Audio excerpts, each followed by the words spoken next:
இந்த வீடியோ எந்த loan app, bank அல்லது ஃபினான்ஷியல் சர்வீஸையும் ப்ரமோஷன் செய்யவில்லை. இது கல்வி மற்றும் பொது தகவல் நோக்கத்திற்காக மட்டும். என்னைக்காவது ஒரு நாள் நீங்க யோசிச்சு பார்த்துருக்கீங்களா, நம்ம இப்ப இருக்கக்கூடிய நிலைமைக்கு யாரு காரணம் அப்படின்னு? ஸோ கண்டிப்பா யோசிச்சு பார்த்துருந்தீங்கன்னா இந்த வீடியோ நீங்க பார்த்துருக்க மாட்டீங்க. ஏன்னா நீங்க அடுத்த கட்டத்துக்கு போயிருப்பீங்க. அதாவது இந்த 2 நிமிஷம் அப்படின்றது இப்ப வரக்கூடிய 2 நிமிஷம் அப்படின்றது மோஸ்ட் இம்பார்ட்டன்ட். அதாவது நம்ம என்னைக்காவது யோசிச்சு பார்த்துருக்கிறோமா, இந்த டெக்னாலஜின்னு சொல்லி நிறைய வருது. பெரிய பெரிய டிவி வருது, பெரிய பெரிய கார் வருது, பெரிய பெரிய கம்ப்யூட்டர் வருது, பெரிய பெரிய ஸ்மார்ட் போன் எல்லாமே வருது. இதெல்லாம் நம்ம என்னைக்காவது யோசிச்சு பார்த்துருக்கிறோமா? இதெல்லாம் யார் மேனுஃபேக்சரிங் பண்றாங்க? ஸோ ஒரு புள்ளி விவரம் என்ன சொல்லுதுன்னா, கிட்டத்தட்ட 90% பேர் வந்துட்டு அதாவது இந்த டெக்னாலஜியை என்ஜாய் பண்றாங்க அப்படின்னு சொல்லுது. மீதம் இருக்கக்கூடிய 10% அப்படின்றது என்ன தெரியுங்களா? ஒண்ணு இந்த டெக்னாலஜியை பத்தி சரியா யூஸ் பண்ண தெரிஞ்சவங்க, அப்படி இல்லைன்னா இந்த டெக்னாலஜியை உருவாக்குனவங்க. இவங்க மட்டும்தான் இதை எதுக்காக அப்படின்றத பயன்படுத்துவாங்க. நம்மள எத்தனை பேர் இந்த இதை யோசிச்சிருக்கீங்க? கீழே கமெண்ட் பண்ணுங்க. அதாவது ஸோ எனக்கு கொஞ்சம் போர் அடிக்குது, நான் கொஞ்சம் ரிலாக்ஸ் ஆகிக்கிறேனே, எனக்குன்னு ஒரு டைம் இல்லையா, நான் கேம் விளையாட மாட்டேன்னா, இதுக்காக எத்தனை பேர் வந்துட்டு பிளே ஸ்டேஷன் வந்துட்டு 50,000மோ 30,000மோ செலவு பண்ணி வீட்டில் வாங்கி வச்சிருக்கிறீங்க? இல்லை, நான் வீட்டில் எனக்குன்னு ஒரு என்டர்டைன்மெண்ட் தேவை அப்படின்றதுக்காக நீங்க வீட்டில் என்னென்ன பொருட்கள் வாங்கி வச்சிருக்கிறீங்க? ஸோ இந்த மாதிரி வந்துட்டு விஷயங்கள் அப்படின்றத பெரிய பெரிய கோடீஸ்வரங்களும் பணக்காரங்களும் பண்ண மாட்டாங்க. இப்போ ஒரு உதாரணத்துக்கு இந்த ஏஐ எடுத்துக்கோங்க. இந்த ஏஐ இப்போ வரைக்கும் நீங்க எதுக்காக பயன்படுத்திட்டு இருக்கீங்க அப்படின்றத கீழே மறக்காம கமெண்ட் பண்ணிடுங்க. தயவு செய்து கமெண்ட் பண்ணிடுங்க கீழே மறக்காம. இப்போ வரைக்கும் இந்த ஏஐ நீங்க எதுக்கு பயன்படுத்திட்டு இருக்கீங்க? அதாவது ChatGPT-ஆ இருக்கட்டும், கிளவுடா இருக்கட்டும், ஜெமினியாவா இருக்கட்டும், இது எல்லாத்தையும் நீங்க எதுக்கு பயன்படுத்திக்கிட்டு இருக்கீங்க? ஏதாவது ஒரு கேள்வி கேட்க, இந்த படம் எப்போ ரிலீஸ் ஆகும், இன்டர்நெட்ல போய் தேட முடியல, இந்த படம் எப்போ ரிலீஸ் ஆகும், IPL மேட்ச் இன்னைக்கு இருக்குதா, இப்படி தானே நம்ம பயன்படுத்திட்டு இருக்கோம். கிட்டத்தட்ட என்ன சொல்றாங்கன்னா 99.9% இங்க இந்த மாதிரி சோசியல் மீடியாவை சரியாவே யாருமே பயன்படுத்தல அப்படின்னு சொல்றாங்க. ஒரு நம்ம அப்துல் கலாம் ஐயா சொல்லியிருக்காரு, என்னுடைய பிரெயின்ல நான் பயன்படுத்தினது அதை சும்மா ஒரு கடுகளவு தான் நான் பயன்படுத்தியிருக்கேன் அப்படின்ற மாதிரி சொன்னார். கடுகளவு பயன்படுத்தினதுக்கே பிற நாடுகள் நம்மளை பார்த்து அலற அளவுக்கு சில விஷயங்கள் செஞ்சுட்டு போயிருக்காரு. பல விஷயங்கள், ஏன் நாட்டோட பிஎம்மாவே இருந்துட்டு போயிட்டார். ஸோ நம்மளுடைய பிரெயினை நம்ம எந்த அளவுக்கு பயன்படுத்தாம வச்சிருக்கிறோமோ அதே போலதான் நம்மளை சுத்தி இருக்கக்கூடிய டெக்னாலஜி. இதை பயன்படுத்துறவங்க காரு பங்களான்னு செட்டில் ஆயிட்டாங்க. இதை பயன்படுத்தாதவங்க இன்னும் அவங்க செட்டிலான வந்துட்டு விளாகை பார்த்துக்கிட்டு இருக்காங்க, அவங்க செட்டிலான வீடியோ பார்த்துட்டு இருக்காங்க. தப்பு கிடையாது, என்டர்டைன்மெண்ட் இஸ் மோஸ்ட் இம்பார்ட்டன்ட் தான். ஏன்னா பிரெயினுக்கு வந்துட்டு ஒரு ரிலாக்ஸேஷன் அப்படின்றது தேவை. ஆனா நம்மளுடைய பிரெயின் எப்படிதமா இருக்குது, அது ஒரு சோம்பேறி. என்னன்னா எப்படி சொல்றோன்னு யோசிக்காதீங்க, நம்மளுடைய பிரெயின் ஒரு சோம்பேறி தாங்க. அது என்ன செய்யும்னா, அது சோம்பேறியா இருந்ததுனால தான் இப்ப எல்லா டெக்னாலஜியுமே. நீங்க ஒரு இடத்துக்கு இங்க இருந்து போகணும்னா நீங்க நடந்தே போகலாம்.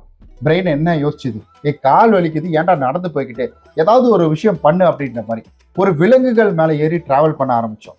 அப்போ அந்த விலங்குகளை ட்ரெயின் பண்ணணும், அதுக்கு சாப்பாடு போடணும், இது யாரா பண்றது, அது பேர் குதிச்சு குதிச்சு ஓடுது. அதுக்கடுத்து என்ன செய்யலாம், குதிக்காம ஸ்மூத்தா போகணும் அப்படின்றதுக்கு அப்ப ரோடை வந்துட்டு பண்ணலாம், அதுக்கப்புறம் வண்டியை பண்ணலாம். இந்த மாதிரி ஒண்ணு அவன் நல்லா வந்துட்டு ஜாலியா இருக்கணும், அவன் வந்துட்டு நல்ல ஒரு ஒரு சிரமங்களை எதிர்கொள்ளக்கூடாது அப்படின்றதுக்காக எல்லாத்தையுமே பண்ணியிருக்காங்க. ஸோ இந்த பிரெயின் அப்படிதான் உருவாக்கப்பட்டிருக்கு. இந்த ஷார்ட்கட்டை தேடிக்கிட்டே இருக்கும் இந்த பிரெயின். ஸோ அவ்வளோ பச்சையா சோம்பேறின்னு சொல்ல முடியாது, ஷார்ட்கட்டை தேடிக்கிட்டே இருக்கும். ஆனால் அந்த ஷார்ட்கட்ல இது நல்ல ஷார்ட்கட்டா இல்லை கெட்ட ஷார்ட்கட்டா அப்படின்றது வந்துட்டு இந்த பிரெயினுக்கு தெரியாதுன்றாங்க. நான் சொல்லல, சில வல்லுநர்கள் இதை சைக்காலஜி ரீதியாக பேசுறாங்க அப்படிங்களா, சில புக்ஸ் எல்லாம் படிக்கும்போது அவங்க சொல்றாங்க இதுக்கு ஷார்ட்கட்லாம் பார்க்க தெரியாது, இது என்னன்னா நல்லது கெட்டது பிரிச்சு பார்க்காதுன்றாங்க. என்னன்னா நீங்க வந்துட்டு ஒரு நேரத்தை நீங்க எப்படி கழிக்கலாம்னா, இப்போ வந்துட்டு நீங்க ஒரு ரிலாக்ஸா இருக்கும்போது நீங்க என்ன பண்ணலாம்னா, உங்களுடைய ஃபோனை அப்படி ஓரமாக வச்சுட்டு வீட்டு ரூமுக்கு வெளியில் வச்சுட்டு நீங்கள் உங்கள் பெட்டில் படுத்து லைட்டெல்லாம் ஆஃப் பண்ணிட்டு நல்லா டார்க் ரூமில் நீங்கள் தூங்குனீங்கனாலும் உங்களுக்கு வந்து ரிலாக்ஸேஷன் அப்படின்றது கிடைக்கும். உங்களுக்கு காமாக இருக்கும், நல்லா வந்துட்டு டயர்ட்னஸ் போகும். அதுவே நீங்கள் ஒர்க் அவுட் பண்ணிங்கனாலும் உங்களுக்கு இது எல்லாமே நடக்கும். அதாவது இந்த டோபமைன் அதிகமாக சுரக்கும். அதுவே நீங்கள் இன்ஸ்டாகிராமு இல்லை யூடியூப்பு இந்த மாதிரி இடங்களில் போய்ட்டு ரீல்ஸ் பார்த்தீங்கனாலும் நடக்கும். அப்போ பிரெயின் எதை தேடும்? ரீல்ஸை தான் தேடும். எத்தனை பேர் ரிலாக்ஸேஷனுக்காக டைமை வந்துட்டு ஃபேமிலி கூட ஸ்பெண்ட் பண்ணியிருக்கீங்க, எத்தனை பேர் இன்ஸ்டாகிராமில் ஸ்பெண்ட் பண்ணியிருக்கீங்கன்றதை கீழே கமெண்ட் பண்ணுங்க. சரி, இப்போ இந்த டெக்னாலஜியை பயன்படுத்தி எவ்வளோ கடன் அடைச்சானே அது என்ன அப்படின்னு கேட்குறீங்களா? அதாவது இங்கே கிடையாது, நம்ம ஊரில் கிடையாது. நம்ம ஊரில் வந்துட்டு என்ன இருக்குது, பட் ஆனால் வெளியில் வரல. அது இன்னும் அதாவது என்ன பண்ணியிருக்காங்கன்னா, வெளிநாட்டில் இவர் வந்து கிரெடிட் கார்டு யூஸ் பண்ணிட்டு இருந்திருக்காரு. கிரெடிட் கார்டுக்கு இவருக்கு வந்து எப்படி மாசம் பணம் கட்டுறான், என்ன மாதிரி கட்டுறன்றது இவருக்கு சுத்தமா தெரியல. இவருக்கு ஒரே குழப்பம். அவங்கள ஃபோன் பண்ணி கேட்டா அவங்க என்ன சொல்றாங்கன்னா, இது போல வந்துட்டு இன்னைக்கு இந்த டேட்டுக்கு நீங்க எடுத்திருக்கீங்க, அந்த டேட்டுக்கு எடுத்திருக்கீங்க, ஒவ்வொரு ப்ராசஸிங்கா சொல்லியிருக்காரு அந்த பேங்க். அந்த பேங்க் சொன்னவொடனே இவருக்கு ஒன்றும் புலன்படலை. சரி, இது ஏதோ பண்றாங்க அப்படின்ற மாதிரி அவருக்கு தெரிஞ்சு போச்சு.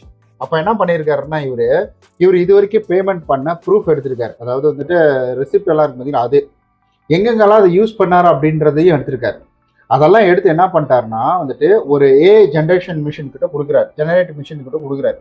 அது என்ன செய்யுதுன்னா, இதெல்லாம் அலசி ஆராய்ச்சி பார்த்துட்டு, நீ எடுத்ததே வந்துட்டு 1 லட்ச ரூபா தான், நீ போய் வந்துட்டு 2-3 லட்ச ரூபா கட்டி வச்சிருக்கிற அப்படின்றத அது வந்து சொல்ல. ஐயோ என்னாச்சு, என்ன இன்னும் பணம் கேட்டுட்டு இருக்காங்க அப்படின்னு இவர் சொல்ல. அதுக்கப்புறம் அது என்ன சொல்லியிருக்குன்னா, இப்படி எல்லாம் பண்ணாத, நீ நேரா போய் ஒரு அட்வொகேட்டை பாரு, அட்வொகேட்டை பார்த்து அவங்கள்ட்ட போயிட்டு இந்த டீட்டெயில் எல்லாம் கொடு, நான் சொல்ற விஷயத்த சொல்லு அப்படின்னு சொல்லிட்டு அந்த பேமெண்ட் திரும்ப இவங்க கேட்கறது இதெல்லாம் வச்சு அது ஒரு டிஸ்க்ளைமர் அப்படின்றது கொடுக்குது. அதை கொடுத்து சொல்லுது. அப்ப இவரும் போய் அட்வொகேட்டை பார்க்குறாரு. அட்வொகேட்டை போய் பார்த்து அங்க பேசி அதுக்கப்புறம் இது தப்பாச்சே, இந்த மாதிரி வாங்கக்கூடாது அப்படின்னு சொல்லி கோர்ட்ல கேஸை போட்டு கடைசியில் பார்த்தீங்கன்னா இவர் ஏமாத்தி விட்ட பணம் வாங்கிட்டு இருந்திருக்கீங்க அப்படின்னு சொல்லி இவருக்கு பார்த்தீங்கன்னா வந்துட்டு டோட்டலா கிட்டத்தட்ட காம்பன்சேட்டிவும் எவ்வளவோ வாங்கி கொடுத்தாங்க. காம்பன்சேட்டிவ் கிட்டத்தட்ட ஒரு தெரில, ஒரு அதை விட 2 மடங்கு 3 மடங்கு வந்து வாங்கி கொடுத்துட்டாங்க. இது எப்படி இருக்கு? இந்த கிரெடிட் கார்டுனாலே மோசமான, இந்த கிரெடிட் கார்டுனா சாபக்கேடு. இப்படியே யோசிச்சு எத்தனை நாளைக்கு புலம்ப போறீங்க?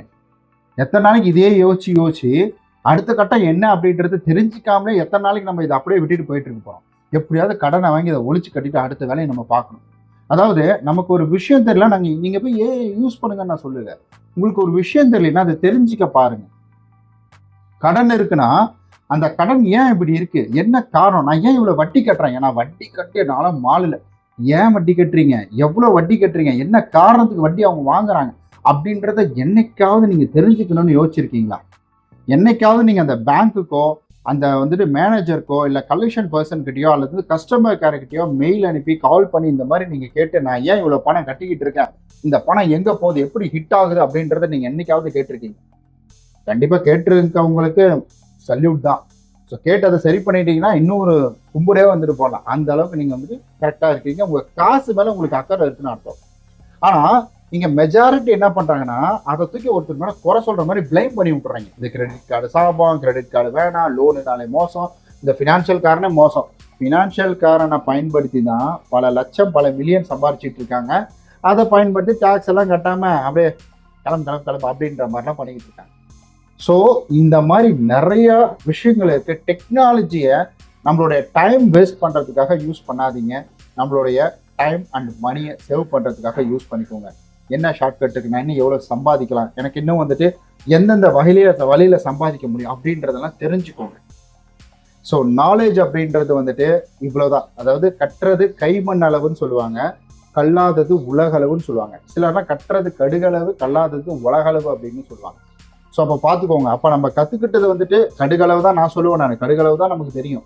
ஒரு விஷயம் வீட்டில் நடக்குதா, ஏன் நடக்குது, எதுக்கு நடக்குது, நம்ம ஃபினான்ஷியலாக ஸ்ட்ரகிள் ஆகிட்டு இருக்கோம், ஏன் ஸ்ட்ரகிள் ஆகிட்டு இருக்கோம், என்ன காரணம், நம்ம எந்த இடத்துல மிஸ் பண்ணுறோம், வருமானத்தில் மிஸ் பண்ணுறோமா, இல்லை வந்து அதிகமாக வட்டி கட்டுறோமா, இல்லை நம்மளை ஏமாத்திட்டு இருக்காங்க அப்படின்றதெல்லாம் ஃபோக்கஸ் பண்ணி ஓடணும். உங்களுக்கு இது வரைக்கும் என்ன லோன்லாம் போயிட்டு இருக்கு, எந்த மாதிரி நீங்கள் அதை கட்டிக்கிட்டு இருக்கீங்க, என்னைக்காவது நீங்கள் கண்டுபிடிச்சிங்களா இதெல்லாம்? இப்போ நான் சொன்னதுக்கப்புறம் உங்களுக்கு ஏதாவது ஐடியா வந்துச்சா, அந்த ஐடியாவை நீங்கள் எப்படி இம்ப்ளிமெண்ட் பண்ணலான்னு இருக்கீங்க அப்படின்ற எல்லாத்தையுமே வந்துட்டு இந்த வீடியோ கீழே கமெண்ட் பண்ணிட்டு போயிடுங்க.